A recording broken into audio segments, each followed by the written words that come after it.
Okay, I think I'll run this clip out. I'll walk over here and we'll walk through this stuff. Keep our ears out for snakes because there's a bit of tea tree in here. Well, tea tree is always a good sign of wetness, dampness. So you never know. There may actually be a soak or something in here.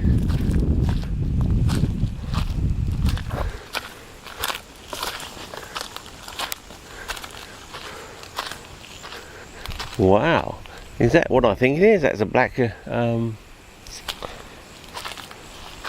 do they call it? Is it black silky oak or something?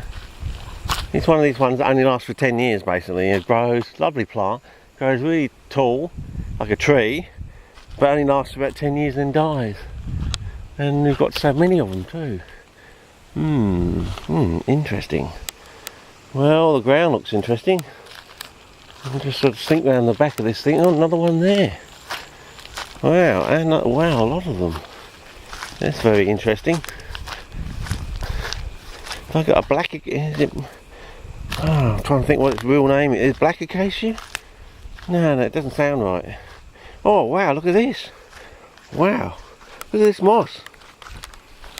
Wow, and it's damp to the touch. That's not rain. Wow, I'm glad there's definitely, you can't say that's too damp. That's either broken pipe or natural soak. Oh wow, I'm glad you made me walk on this side of the road, fellas. I think we definitely are onto something. We just have to backtrack and locate where. It's too localised. Where is it coming from? Well, it certainly bodes well. Well, I'm assuming it's not like 14 kangaroos pissing on there. No, it doesn't smell like 14 kangaroos pissing on there.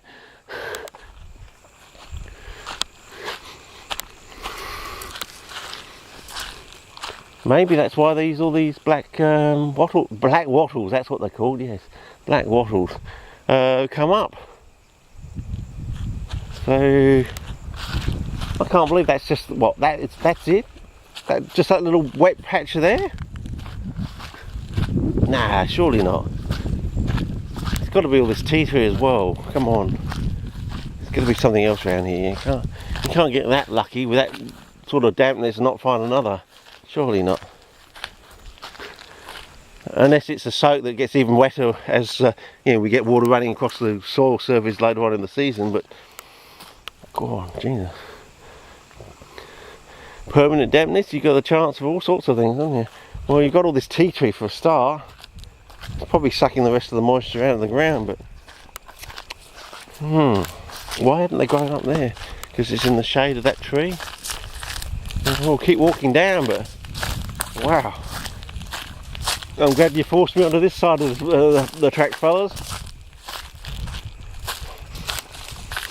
Yep, more koala scat in the air.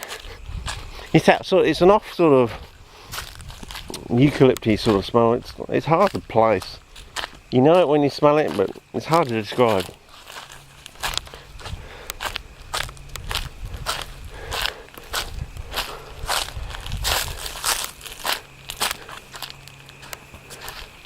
Well, there's another group of more black acacia, black wattles, sorry. Nice butterfly there that's flying in. So, yep. So is there going to be another bigger, more expansive seep? I don't know.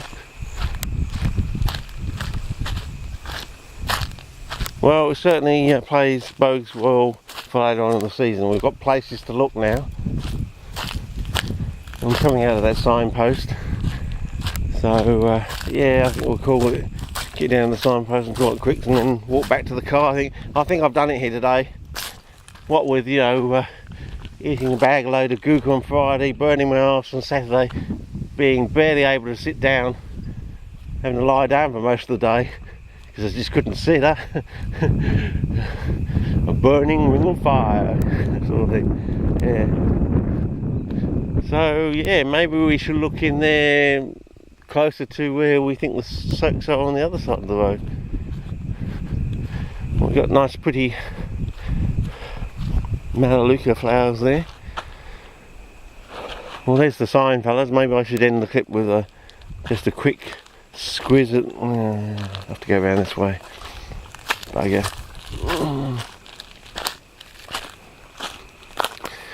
End the clip with a close-up of these things.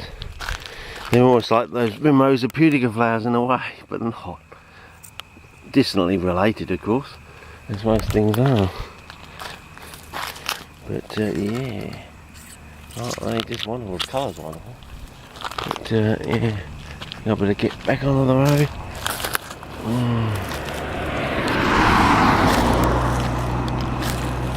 Oh, well, I think that's it, fellas.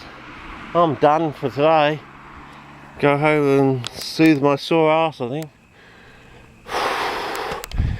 When the next rains get here, we'll be out here again, I think. Of course, the Antarctic chill will be in the air by then.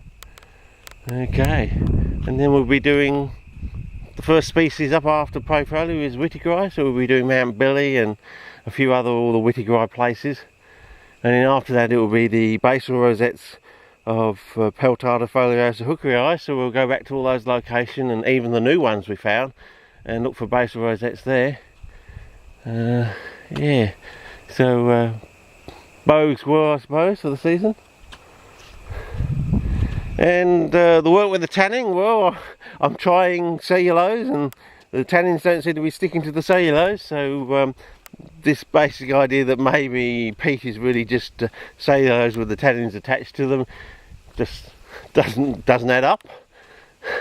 So we can throw that theory out the window, I think, basically. Whether they have to mature on the cellulose, I don't know, but yeah, looks like the so-called CP tannins occupy a very specific location in the ecosystem.